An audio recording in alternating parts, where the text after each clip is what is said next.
Good belated Thanksgiving, Jonathan. This video was supposed to be released yesterday, but due to some unforeseen complications, it couldn't be released. My sister had her baby.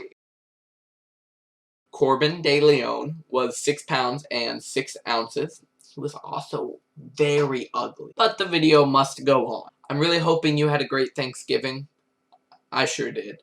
I played lots of video games. I got some Call of Duty Advanced Warfare time in. I even played a little bit of The Last of Us with my uncle, which was great to re-see that beautiful game. Re-see? Reimagine? Correct me. During all this usual excitement, I did, what every American family tends to do, and I overate a lot.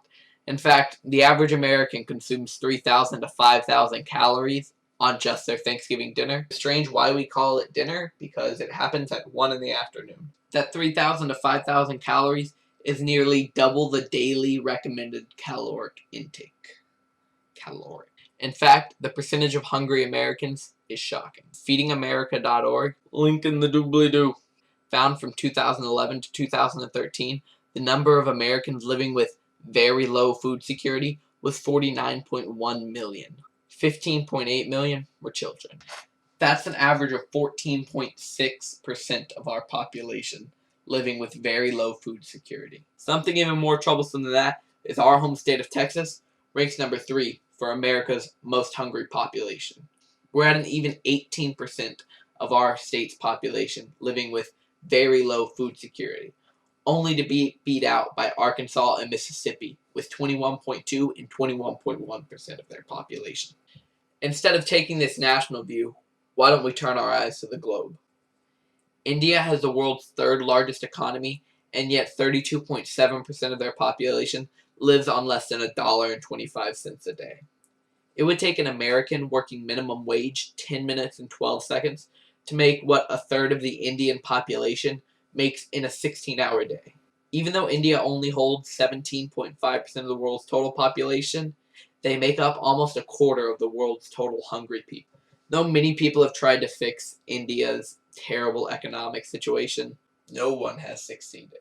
Although there is a very good book that I've read that delves deeply into this catacomb of corruption that is the Indian government. That book is Behind the Beautiful Forevers. It was on the New York Times bestseller list. Never do this with your books. It's very bad for them. One of my favorite quotes from this book, which is said by a main character, "And just when you think you're going to live more, you die." This really puts it in perspective how little faith the Indian people can have such time. There is plenty more to learn. I wouldn't mind if you made a video explaining to me some of the issues that we face in leaping these hurdles. I'll see you Monday, Jonathan. Peace. Side note time. Since we're talking about hunger, I have this little thing right in the back. Jonathan, get over here. We're going to talk about this. This is John. You haven't met him yet. I'm sitting on nothing, by the way. You should get in the shot. Yeah. There we go, big boy. Oh, yeah. That makes us seem homosexual. Not in a negative way. In a sexual preference sort of way. I picked up this sign outside of a Starbucks one day when I was going to meet my buddy here. Yeah. And it's actually his first time to Starbucks, right? Yeah, it was. Yes. Vanilla bean, Yes, like vanilla bean. Yes. It's pretty good. It shocked me that in our local town of Seguin, Texas, we have no panhandling rule. So whenever this guy was running away, trying not to get in trouble, he threw down his sign. I decided to keep it just as a daily reminder that other people have lives that are far worse than mine, my privileged life. And honestly, since it's around Thanksgiving, that's probably what I'm most thankful for is, I grew up with a loving family who gave me many opportunities in life. And I also like Jonathan's hair. You. It's all sweaty from working.